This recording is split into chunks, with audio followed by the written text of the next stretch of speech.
Hey, ladies and gentlemen, here we are with the one and only King Amin of Essex, and we're here for none other than those championship rounds today.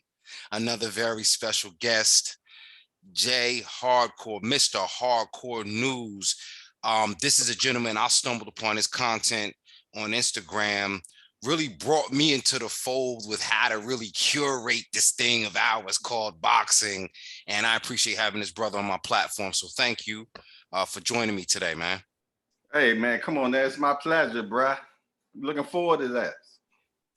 So tell me a little bit, first of all, give people where they could find your content and anything else you got going on, a little bit of self-promotion before we get into it.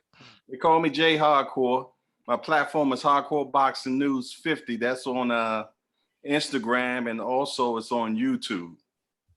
So I'm just a guy that really loves boxing. Started at a very young age watching this particular sport. Matter of fact, my first fight was September 76. Wow. Right. I'm showing my age, right? It was Ali versus Norton, the third fight. I was 8 years old. I was home punished. I turned the TV on. You know, fights back then was free. And man, from there, I fell in love. You know, in that particular fight, they gave it to Ali, but Norton clearly won that fight. And even Ali admitted it like 3 or 4 months later that they gave him a gift. So they had been doing that, what we see now, and we all in outrage about, they've been doing that wave since the beginning of time, huh? Oh, man, it's the dirtiest game above, bro. What are you talking about? They call this peddling flesh. Wow. Yeah. I mean, I'm never, when I see stuff now, I'm never amazed because it's nothing new up underneath the sun, and it just keep on coming repetitiously. And that's why I never discount the experience. So, you know, when some of my more seasoned brothers in this game with the perspective, you know, so you going back, my probably earliest memory, I can't recall, but like you said, it was free. And it was on ABC. It was a Sugar Ray Leonard fight.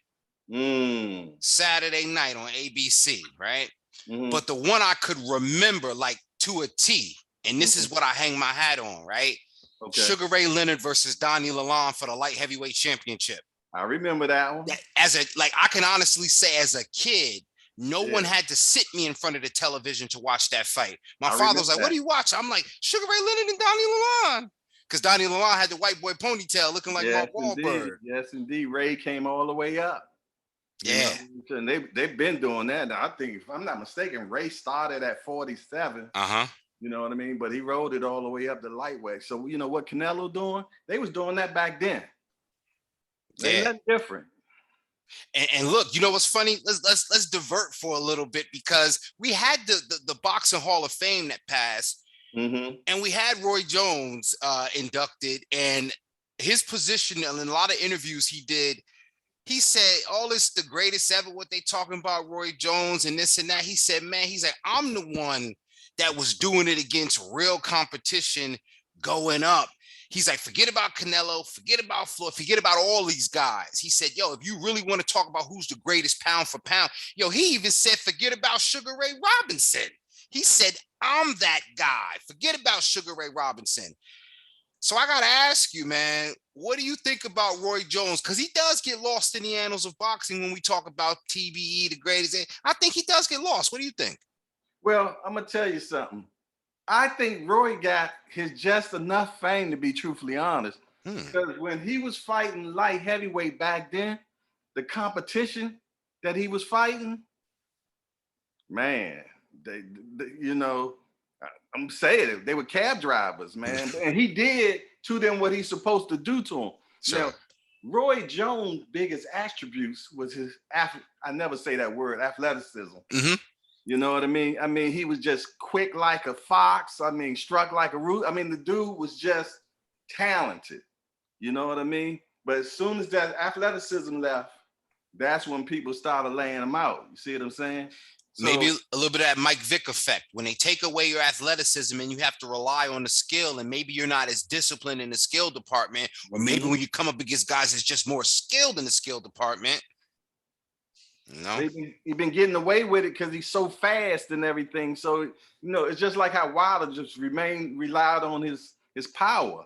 You know what I mean? But what happens when you get handcuffed from that? Yeah. What can you do next? You see what I'm saying? Now, Roy was a bad dude. I can't take that from him. And just like, I actually see why he liked Crawford so much. Because, I'm going to have people mad, but I'm Jay Hardcore, so I'm going to keep it hard. Crawford ain't really had no stiff competition yet either. I mean, if you look at where he came from, I mean, you're talking at Dongo. And the best person I seen him fight was Victor Postal. Yeah, I was going to say Victor Postal. That's it. When it comes to elite level, Top Rank really did that boy a misfortune for the simple fact they never gave him a chance. Iron sharpens iron. Sure. And they never allowed him to go in there with someone elite, until he was about to leave, and they put him in there with Sean. You know what I mean? Yeah. But that was the only bump he really got. He did everything what he's supposed to do to everybody else. Yeah, so let me ask you this, because you keeping I got to keep it RT. You done pulled out your, so you got that early. Hardcore boxing news, baby. So, all right. The eye test, this whole thing, because when I see Bud, here's the thing, and listen, boxing is in my blood. I was talking with my mother about this, man, because my mother said, there you go. She said, I like Bud Crawford. I see something different in him, okay. And that's what I see as well. So when we talk about, Spence and Crawford, man, I feel like even though he hasn't had that competition, he just built different. Like the things he experienced in his life with his relationships with his mother, if you really go deep and you do like we do hardcore, like if put it like this, if his mother is lining up fades for him, it don't matter if it's Top Rank lining up the fades. It don't matter if it's Eddie Hearn lining up the fades. The man got a thing in him that if you line up a fade in front of him, he gonna fade a motherfucker. That's how I feel. And I feel like if you put Spence in front of him, he gonna get faded like the same motherfuckers his mother was lining up in front of him. I love it. I love it. I love it. Well, what I like to say is I agree. Okay. And I'm gonna tell you why I agree. Because like I said from the beginning, he did what he's supposed to do. To them motherfuckers. Exactly. Okay. Now, eye test, the toolbox, all that. He got, if I had to line my money up on it, and I don't bet on 50-50s, on the eye test, I will have to go with Crawford, period. But hold on. Spence is a different breed. I'm gonna be truthfully honest, man. That dude only got one engine and it keeps going up. It keeps going up. And I guarantee you this, if Spence hit Bud real good, we gonna get a goddamn fight. Both of them mean. Yeah. Both of them mean. And who's gonna win? Us fans. That's who's gonna win. Because I'm gonna tell you, them boys gonna rumble. They gonna rumble 100%. But I gotta go with Spence. You know what I mean? Because he didn't show me every time they tell me I can't box. So I go box such and such. They tell me I can't bang, so I go bang such and such. And he made those fights harder for him instead of fighting his fight. Yeah. His fight is seek and destroy. And if you can't keep him off of you, you're gonna get disrespected. Well, here's what I'm gonna say. One thing about him, and it's hard for me to, every time it's hard for me to root against Spence. He got that green, black, and gold, that Jamaican, that yard man, that thing is hard for me to root against him. But guess what? And this is subtle. It's as subtle as he didn't know that one drink was too many. It's as subtle as he looked the other way and let Ugas hit him. And it's as subtle as if he make the same kind of mistake behind the wheel, the same kind of mistake in front of Ugas, he can't make that mistake with Bud Crawford. Talking about flipping the car, he gonna get his ass flipped. I can't disagree with that. As we always say, whoever makes the first mistake, that's it. Is going to get it. Simple as that. Because these guys capitalize on mistakes. Simple as that. And if that was Bud in Uga's spot, he would have finished them. Let's talk about mistakes. Let's stay right here in the welterweight division. We're gonna talk about Boots Ennis, Jaron Boots Ennis, because he get the same kind of criticism, if you will, that Bud Crawford. And it's funny because he's kind of come out as a nemesis, if you will, to Bud Crawford, trying to position himself. So let's start with the rumblings. You know, they said he might have the Cody Crawley business, maybe, you know, because of the rankings. But Boots Ennis and Keith Thurman, do you like that fight for the welterweight division? I think that would be the best welcome to the 47 division fight. You know, I'm not calling Keith a gatekeeper,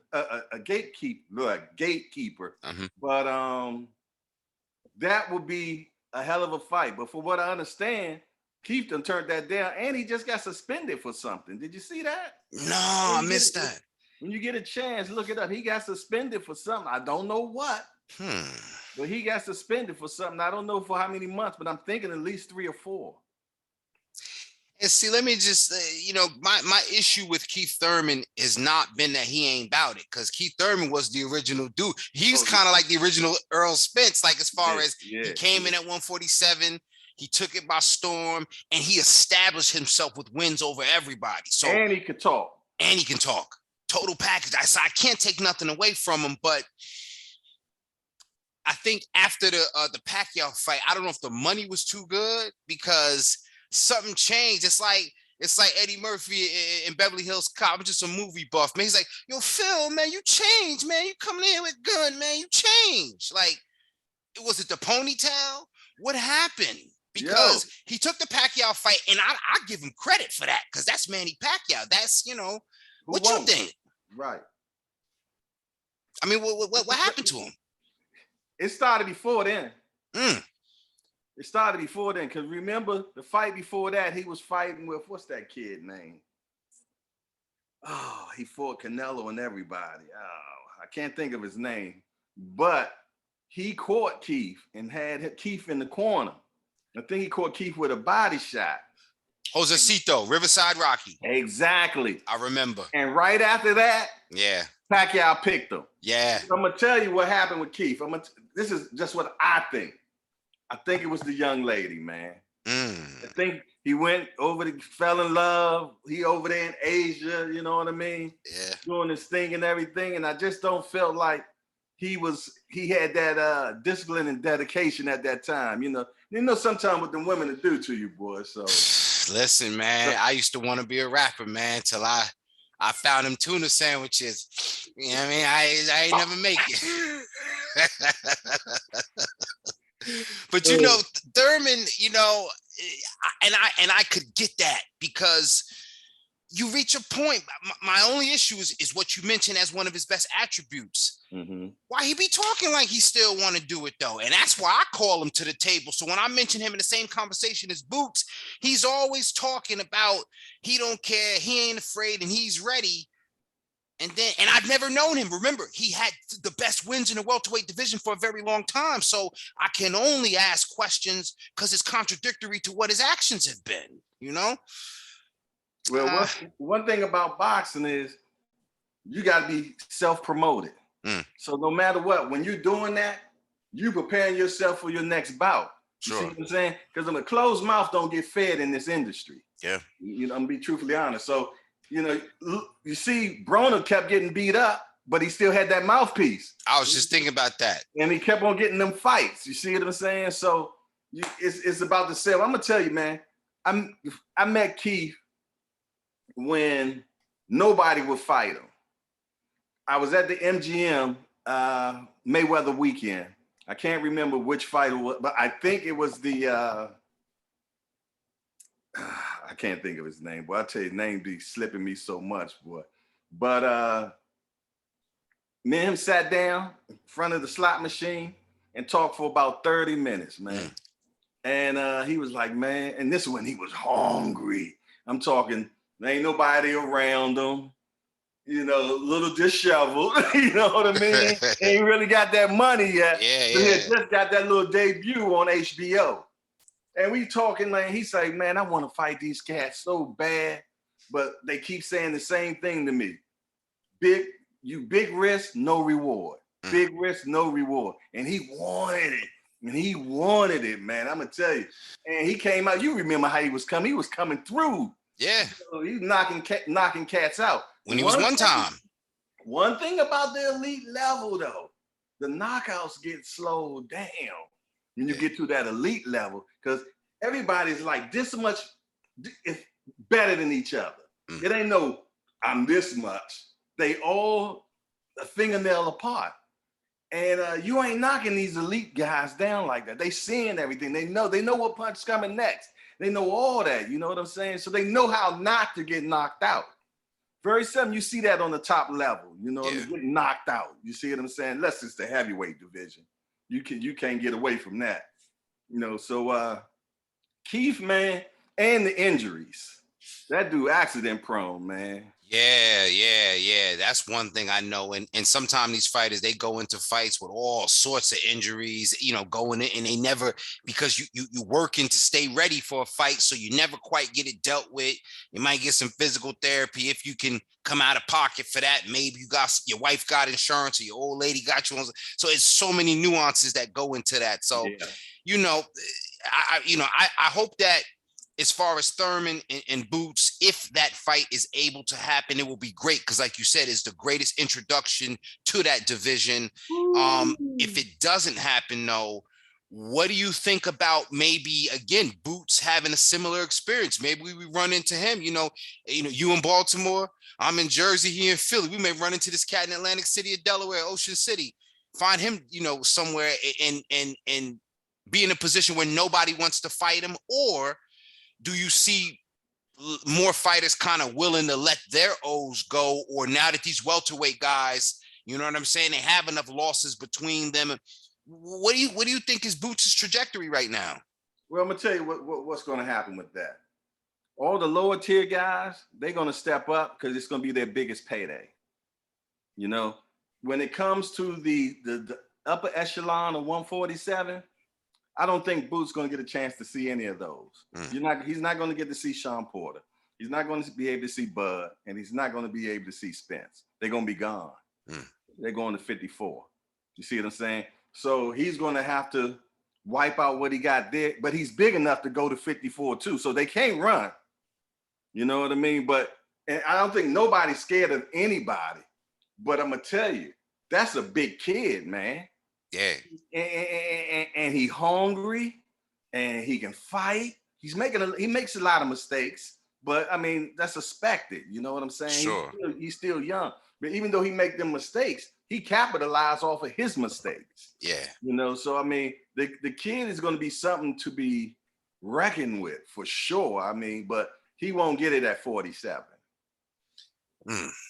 So it's a chance, and I think that's why we've heard him say, I'm ready to get a title at 47 and move up to 54. We've heard him say that because maybe he has an understanding, but I'm definitely going to follow Mr. Jaron Boots. And as he come from a whole boxing family, his brother, his dad, you know, so guys like that, you want to see him be able to contribute to the sport and things like that. He's going to be the next Spence, because Spence came up the same way. Same way. That week I met all them guys that same week. I met Spence. I mean, he was quiet by himself, no entourage whatsoever. And I told my wife, I said, this guy right here gonna be champion of the world. You know, and he was just real shy. He said thanks, and he walked away. You know what I mean? But that kid was ferocious, man. And he went through his people, all the people like he's supposed to. He went through them like butter. So, yeah, the Eric Bonet. I'm sorry, Eric Bonets and Leonard Bundus and everybody. Luis Calazos, all those guys. Everybody went through them all like the Tasmanian devil. So I can't wait. Soon as they announce that fight, I'm booking my hotel and flight. I'm gone. That's one fight I got to be there.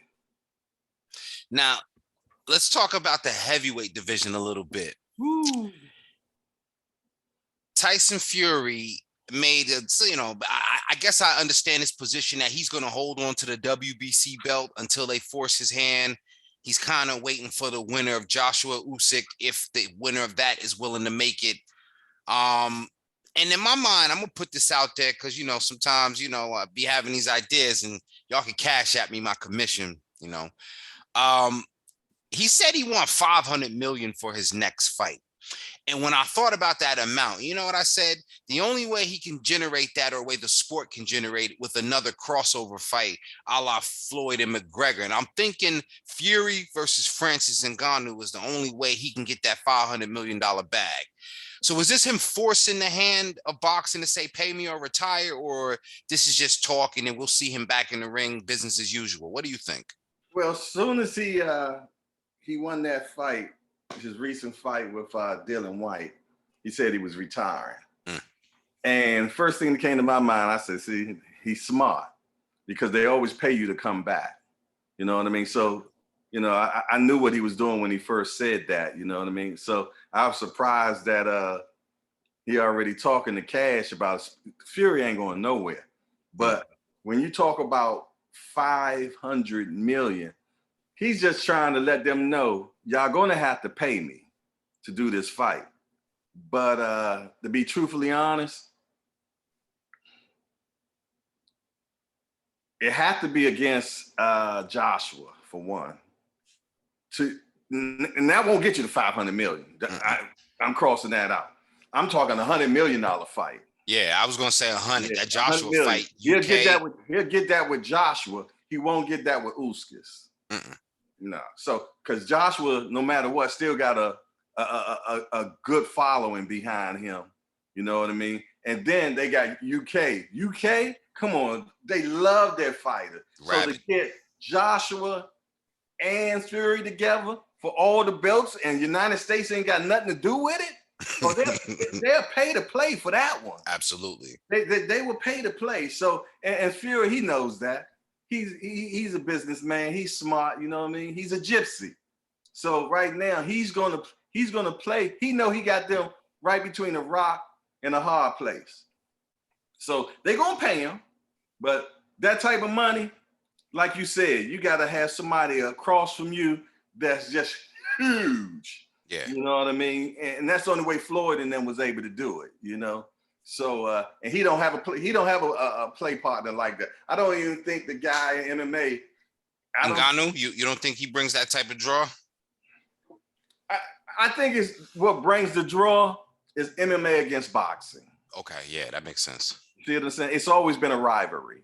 You know what I mean? And then themselves. Heavyweight, your biggest guy, right? So, and it's a little bit different from, you know, Floyd and McGregor, because now it's your big man versus our big man, where power becomes the equalizer. You know what I'm saying? It's not a catch weight where we know your skilled guy versus our tougher guy. You know what I'm saying? This one, they may give it that feel where it's like Ngannou done knocked everybody out or whatever, and, you know, Fury, you know, knocked out, you know, Wilder. So it's kind of, you know. Yeah. I mean, that boosted him so much. Yeah. And didn't just do it once, he did it twice. Yeah. So when you do it twice, that means it was meant to happen. Simple as that. So, you know, Fury, I mean, he didn't really mock. I'm gonna tell you, when he came back, he was broke. He had no money. Yeah. How could he have had any money? Because think about it now. Last fight that he had was against Klitschko. Yeah. And he wasn't supposed to win that one. So that purse wasn't gigantic. Okay. So from there on, he partied. Women, this, that, and other, this, that, and the third, got up to 400 pounds, depression and everything. You know what I mean? When Wilder threw him that bone, he was happy. Yeah. He can get back on his feet. That man ain't really had, because he didn't get it. He would have made the money on the rematch with Klitschko, which he didn't. He didn't have a fought Klitschko for the rematch. If he did, he would have got paid. You see what I'm saying? Let me ask you this. As you said that, it gave me a funny perspective on it. Is that why he feel like he Muhammad Ali and Wilder was Joe Frazier? Yeah, like, yeah. I was down on my dick. I was the world champion down on my dick, and the man threw me a bone but I'm not above chastising him and making a fool of him in public. Is that why you think he perpetuates that comparison? Yeah. The other day he said he's the greatest of all time. Sipping on your own Kool-Aid, right? Yeah, man, he drunk. He's very good, and that's the thing. I mean, I guess in this world, and I, you know, a good friend of mine mentioned it to me. You got to have the audacity, you know. Now that don't mean he ain't out his damn mind, but you know, he had the audacity in each of them fights. Now in the first fight, he may not have had it until he said, "I'm not dead," and then he popped up, right? Right. And then it wasn't so bad as I thought. And went into the second fight and said, well, at least I know he can't kill me. Right. So, I'm the bigger man. I'm just gonna come forward. Yeah, man. The heavyweight division, man, I think it has its moments where sometimes there's a lull, but I can't front the excitement or the controversy or the speculation that Fury brings to it. You know, I don't mind, man. I can honestly say I don't mind it. He's keeping it alive. Yeah. He's keeping it alive, because I'm gonna tell you, Wilder had us pumped. Yes. You know what I'm saying? He had resuscitated the heavyweight division. We finally had a big warrior ready to rumble. Absolutely. And knocking everybody out. So we like knockouts. Absolutely. You see what I'm saying? So I mean, he gave boxing the heavyweight division a shot in the arm, because other than that, 47 was running everything. Yeah. And credit to Wilder. I'm glad you mentioned that. Credit to Wilder, because the dance partners, that's what you need.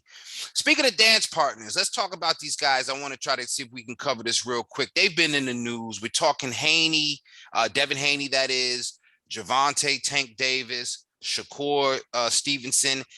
And this part has been tricky, as in, who's the last man standing? Is there a fourth guy? Because I asked somebody this before. Is the fourth guy Loma? Is the fourth guy Ryan? Is there even a fourth guy?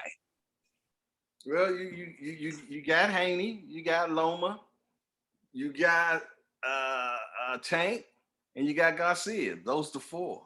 Out of those four, three of them are unbeaten. Lomachenko he's a surgeon. You see what I'm saying? Yeah. So they can just say he had a bad day when beat him. You know what I'm saying? Yeah. So, but the whole thing in a nutshell is that ain't nothing but a bunch of minefields right there, man. I mean, you got to tip real careful when any of them actually fighting each other, because they all about the same. Ain't nobody this high over someone, and that fingernail, like you said, everybody is right there. And the only thing about this, if I gotta go about what history says, it's gonna take a minute. It's gonna take a minute. They're gonna the first sacrifice is gonna be Loma. Yeah, you know what I mean. They're gonna put him in there with them young boys. He have to, rightfully so. Bob gonna send him out in the field one more time. Yeah. You know what I mean? So he gonna be the first sacrifice. And from there, and most likely that's gonna be Haney that gets them. But they want to keep building Haney. I'm gonna be truthfully honest. What they want the last two standing is Haney and Tank. That's who they want to see last two standing. Because if you get both of them, and they got two different crowds. They don't even have the same crowd. True. Which is so crazy because their ages, and but Haney's younger. But Tank's selling out everything. Everything. You know what I mean? So they got to get Haney up to that level in America. They got to, because this is a business. They're about building super fights. And if anybody, Al Heyman know how to build a super fight. Sure do. You see what I'm saying? He done had his hand on all of the biggest ones.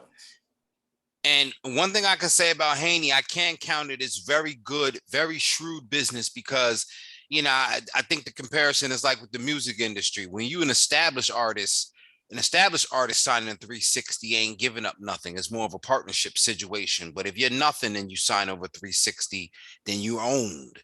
And so Haney, all of what he built himself to be, even knowing knowing he took less to make more. Totally took less to make more, you know, where some other guys, they may continue to, you know, take the fights that's presented to them because the dollar sign, and they don't understand that you take this dollar sign now, there's nothing left for you. They done gave you your biggest fight, in quotes, you know what I'm saying? Your biggest opponent, and that's all they got left for you because you won't renegotiate or you won't resign. So you have to be able and willing to walk away and say, not only am I going to walk away, I'm going to go over here and take less because this is what I need. So you're right, building Haney to that level to where he gets the same kind of gates that Tank can get. Then you're talking about that mega fight, and we can give it 3-4 years. I'm okay with that. Yeah, we won't get Haney versus Tank this year. We get Haney versus Tank this year. The boxing gods have just laid it down on us. You know, you're gonna tell me we're gonna get Spence Crawford this year and Tank and that's crazy. We ain't been that good. I don't know, man. I would have to check outside and see if it's raining ice cream or something, man. Yes, indeed, boy. We get both of them, boy. I mean, that'd be something new that I done seen. You know what I mean? Because they got that Haney side got to build itself some more. You know what I mean? Tank got to take a fight that's meaningful. Sure. Simple as that, you know. And that's my dude. But, you know, I got to keep it real. Now, let me ask you, what about Michelle Rivera? I heard rumblings of Michelle Rivera. You know, he's already on the PBC side of things. You know, they like him as a power puncher. He's got that Cuban style. You know, he ain't a nobody, and he's a young up-and-coming fighter. So it's kind of a catch-22. If Tank fights him now, when he's young and hungry, ready to fight Tank, they're gonna say Tank fought a nobody. But then, you know, if Michelle Rivera loses to somebody else first, then Tank definitely fought a nobody. So, you know, I think he's kind of in a tough position because we want him to fight the best, but we know Haney's tied up. Ryan Garcia, he ain't fighting nobody. He on some bullshit. I know he's got Fortuna coming up, but he with Golden Boy. So, you know, well, Tank is in a tough spot. What you think about that? You're absolutely right. Let me tell you something. And Tank done put his foot in his mouth because he's confusing us. Because when he did the last stand, he told him, it's time for me to take the training wheels off and make decisions for my career. And he asked him, is this going to be your last fight with Mayweather Promotions? And he said, yes. You know what I mean? Because basically he wanted to navigate his career now. Now we're hearing, I haven't heard it from Tank mouth exact, but he did say something after the fight. I think in the post-conference, something, he was like, I'm with Mayweather Promotions. Yeah. Like this and that, you know what I mean? But he's giving us missed signals. Sure. But when I say he put his foot in his mouth, what I mean by that is this. Your next fight needs to be with somebody that's reputable, because if you're running your career now, you saying you the money man. So who you say you want to fight, they got to get it for you. Got to get it for you. So I don't know if he's on an open contract with them and he's doing it fight by fight now, you know, or what, or he's doing his own matchmaking or whatever. We don't know, because I mean, Mayweather just came out and said Tank's with us for life. You know what I mean? So it's a lot of mixed signals, you know, and sometimes they do all that, man, just to hype the fight. And I was thinking that, sometimes man. That's cap, you know what I'm saying? It gets a chatter going. You know what I mean? You know, everybody's talking now. You see what I'm saying? So it raises to another sense of level. So it could be, I mean, I'm telling you, man, Mayweather Promotions are smart, man.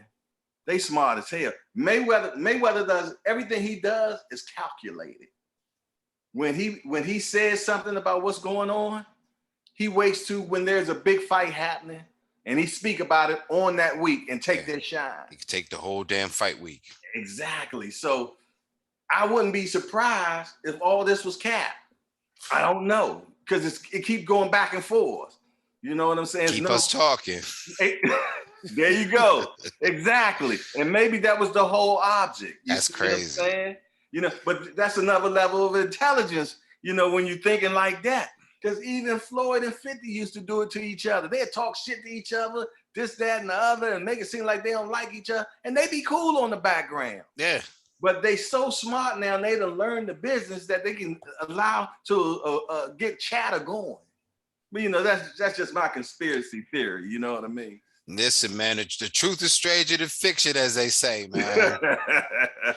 But, you know, before we get up out of here, man, let's just talk a little bit about this weekend. It's a little dry. We were supposed to have Charlo against Selecki, Sujic. I don't want to, you know, disrespect the guy's name, but we're supposed to have Charlo in there, Jamal, that is. That fight, the whole card has been scrapped. So what we got left is Beterbiev, Arthur Beterbiev, and Joe Smith. Light heavyweight division action. Joe Smith is, you know, I always say, like,